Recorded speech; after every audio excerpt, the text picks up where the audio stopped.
કેમ છો? Welcome to Swara Infotech. તો હું ફરીથી આવી ગયો છું એક નાનકડો વિડીયો લઈને. તો આ વિડીયોના ટ્યુટોરિયલમાં આપણે શીખીશું કે કઈ રીતે મેમોની રિસીવ અને ઇશ્યુની એન્ટ્રી કરી શકાય. તો આ છે તમારી સામે લોગિન પેજનું સ્ક્રીન. તો એ જ રીતે જેટલા પણ અમારા યુઝર્સ છે એમની પાસે એડમિન એમની પાસે એમનું યુઝરનેમ અને પાસવર્ડ હોય છે.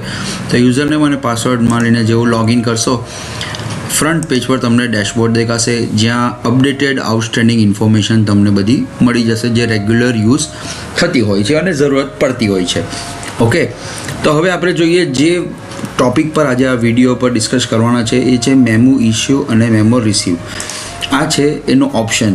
તમે ઉપરના મેનુમાં જોઈ શકો છો, મેમો નામનો ઓપ્શન છે, જેમાં મેમો ઇશ્યુ અને મેમો રિસીવ. તો મેમો રિસીવ અને મેમો ઇશ્યુમાં જોઈએ તો સૌથી પહેલાં મેમો ઇશ્યુ પર ક્લિક કરીએ તો બે ઓપ્શન મળે છે આપણને, એડ ન્યૂ અને વ્યૂ.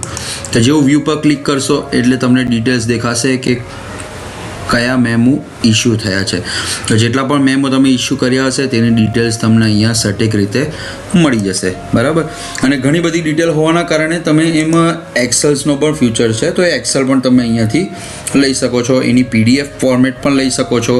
તમે અહીંયા કંઈક એડિટ કરવું હોય તો એડિટ પણ કરી શકો છો. તમે ડિલીટ કરવું હોય તો ડિલીટ પણ કરી શકો છો. બધા ફીચર્સ અહીંયા તમને અવેલેબલ કરાવી દીધા છે. બીજું જોઈશું એડ ન્યૂમાં. એડ ન્યૂમાં કઈ રીતે જઈ શકો? તો ડેટ નાખીશું, લોકેશન નાખીશું, પાર્ટી નેમ નાખીશું, બ્રોકરની ડિટેલ નાખીશું. જો બ્રોકરની ડિટેલ કા પાર્ટીની ડિટેલ્સ ના હોય તમારી પાસે, જો ન્યૂ હોય તો ન્યૂ માટે એડ ન્યૂનો ઓપ્શન આપ્યો છે. એડ ન્યૂ પર જેવા ક્લિક કરશો તમે એ વસ્તુનો તમે એની ડિટેલ્સ એડ કરી શકો. તમારે કશે જવાની જરૂર નથી, તમે ડાયરેક્ટ અહીંયાથી જ એની એન્ટ્રી કરી શકો છો. તો આ તમારો ટાઈમ સેવિંગનો એક ફીચર્સ છે, બરાબર. તો જેવી રીતે અને આ સ્ટોક આઈડી સિલેક્ટ કરવાનો છે, તો આ બધી જેવી ડિટેલ્સ તમે અહીંયા સિલેક્ટ કરતા જશો તેમ તમે અહીંયાથી મેમો ઇશ્યુની બધી ડિટેલ્સ અહીંયા નાખી શકો છો અને એને મેન્ટેન કરી શકો છો. ઓકે, હવે આપણે જોઈએ મેમો રિસીવ. મેમો રિસીવના ટાઈમ પર બી તમને બે ઓપ્શન જોવા મળશે, એડ ન્યૂ અને વ્યૂના, બરાબર.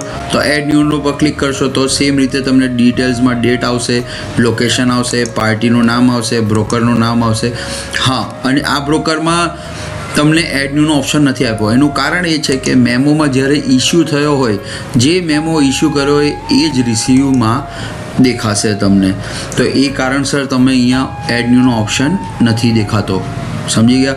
તો એ રીતે સ્ટોકની એન્ટ્રી નાખવાની છે અને તમે અહીંયા ડિટેલ્સ તમારી બધી અવેલેબલ કરાવી શકો. અને જેવી ડિટેલ્સ તમે એડ કરી દો, તમે અહીંયા સબમિટ કરી દેશો એટલે તમારી ડિટેલ એડ થઈ જશે. તો છે આ એક ઇઝી વે છે કે જેમાં તમે મેમોનો રિસીવ અને મેમો ઇશ્યુના ઓપ્શન્સનો ઉપયોગ કરીને તમારા ડેટાને વેલ મેન્ટેન રાખી શકો છો. Thank you very much. I hope તમને આ ઓપ્શન્સ કઈ રીતે યુઝ કરવાનો છે એની ડિટેલ્સ સમજમાં આવી ગઈ હશે. તો મળીએ એક નેક્સ્ટ વિડીયોમાં, નાનકડા વિડીયોમાં, જેમાં આપણે કંઈક નવું શીખીશું અને કંઈક નવું જાણવાની કોશિશ કરીશું. Thank you very much. મળીએ નેક્સ્ટ વિડીયોની અંદર.